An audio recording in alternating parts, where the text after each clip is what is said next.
অবশেষে সিরিয়া ছাড়তে বাধ্য হলেন বাশার আল আসাদ। আর এই পতনের মধ্য দিয়ে শেষ হল আসাদ সরকারের ৫৪ বছরের রাজত্ব। অন্যদিকে জন্ম নিল নতুন এক সিরিয়া। ১৯৭১ থেকে ২০২৪ সিরিয়ায় প্রায় ৫৪ বছরের বেশি সময় ধরে রাজত্ব করেছেন আল আসাদ পরিবার। ৮ ডিসেম্বর সশস্ত্র বিদ্রোহীরা নিয়ন্ত্রণ নেন দামেস্কো শহরের। এই সময় বিমানে করে দামেস্কো ছেড়েছেন সিরিয়ার প্রেসিডেন্ট বাশার আল আসাদ।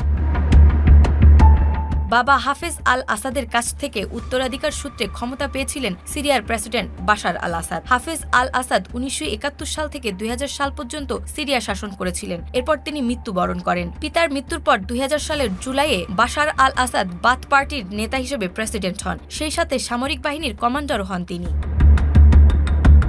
২০০০ সাল থেকে ২০১১ সাল পর্যন্ত বাশার আল আসাদ সিরিয়ার জনগণের উপর কঠোর নীতিতে রাজত্ব চালায়। আর এতেই ক্ষুব্ধ জনতা ১১ বছর পর গণতন্ত্রের দাবিতে রাস্তায় নামে। তখন আল আসাদ প্রচণ্ড ক্র্যাকডাউন নিয়ে প্রতিক্রিয়া জানায়। প্রতিরোধ গড়তে আরও বেশি সিরিয়ানরা বিক্ষোভে যোগ দেয়। যারাই সেই বিক্ষোভে যোগ দিয়েছিলেন তাদেরকেই সন্ত্রাসী হিসাবে আখ্যা দিতেন বাশার। ফলে পরিস্থিতি গৃহযুদ্ধের দিকে ধাবিত হয়। ২০১১ সালের পরবর্তী বছরগুলোতে কয়েক হাজার সিরিয়ান নিহত হন এবং আল আসাদ বেসামরিক মানুষের বিরুদ্ধে রাসায়নিক অস্ত্র ব্যবহারের অভিযোগে অভিযুক্ত হন। যুদ্ধের ছায়ায় তিনি সরকার নিয়ন্ত্রিত অঞ্চলগুলোতে নির্বাচন করেছিলেন, যেটিকে অনেকে অগণতান্ত্রিক বলে প্রত্যাখ্যান করেছিলেন। যুদ্ধে কখনো জয়ী না হওয়া সত্ত্বেও আল আসাদ সংখ্যালঘু আলাউইট রাজনৈতিক দলসহ তার অনুসারীদের সমর্থনে ক্ষমতাকে সংকীর্ণভাবে আঁকড়ে ধরেছিলেন।